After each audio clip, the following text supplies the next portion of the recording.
Hello everyone, welcome back to the channel GetAssist. It is finally here. Yeah, you heard it right. Apple has finally launched the final public stable version of iOS 26 that is now available in all the iPhones. And today we are going to talk about it in detail. This update is available for the iPhone 11 series and newer, and it also supports iPhone SE from the second generation onwards. I know it's tempting to rush and hit the install button, but before you do that, let's talk about safety. One thing that is non-negotiable is that you need to restore your data. Also, make sure that your iPhone is at least 50% charged before you start the update. iOS 26 is packed with a lot of new features. So let's have a look at the very first one, that is a massive upgrade, that is your lock screen. Apple is calling their new design language Liquid Glass, and it's incredible.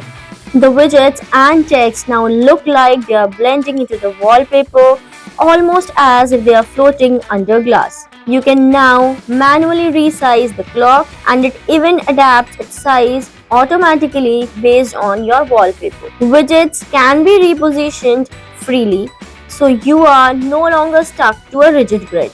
And some wallpapers now support a 3D depth effect, where the subject can pop out in front of the clock, plus notifications come with a subtle background dimming effect, making them easier to read. Overall, the lock screen now feels more dynamic and interactive. Now let's talk about the home screen, which has got a major refresh too. App icons now have a subtle 3D reflective look, making them feel more lively. And check out the new unlock animation. It looks really cool. But the biggest new feature is themes. You can choose a new clear theme to make your app icons fully transparent, or my personal favorite, the tinted theme, which automatically matches your icons to the color of your official Apple case. It's a whole new level of personalization. A new look is one thing, but how you feel when you hold an iPhone in your hand is another. Well, the control center has been refreshed too. Earlier with the beta versions there was a lot of transparency, but now the final Apple version has nailed it, and it has got some blur effects. Scrolling feels smoother with a subtle bounce animation. App open, close animations are now faster and more fluid.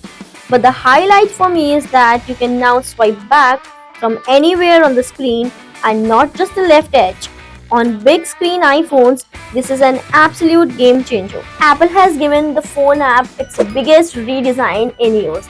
It merges everything under the unified tab that merges the voicemails, your calls, your recents, and favorites under one tab for easy access. All your unknown callers are now grouped into a separate list, which is so convenient. And for each contact, you can now see detailed call history. Hold Assist allows you to put a call on hold, and your phone will notify you with a live activity the second the other person is back on the line. And Screen Unknown Callers makes the caller state their name and reason for calling before the call. You then see a transcript and can decide to accept or reject. And all those having iPhone 15 Pro or newer can have access to live call translation. The updates don't just stop here. The messages have also got a full transformation. You can now set custom wallpapers per chat, use the AI image playground for backgrounds, and create polls in group chat. Now let's talk about the battery. The battery settings are now more detailed. They show your usage compared to your daily average. The charging screen now shows the exact time left for a full charge. On AI-powered iPhones, there is a new adaptive power mode which automatically reduces brightness, limits performance, and delays background tasks. The music app gets a DJ-styled crossfade between songs and the lyrics translation with pronunciation support. Safari has a new compact tab view that gives you a gorgeous full-screen browsing experience with that new liquid glass effect. Okay, we all know that it is packed with new features, but the most important question is how to run it on older devices or older versions.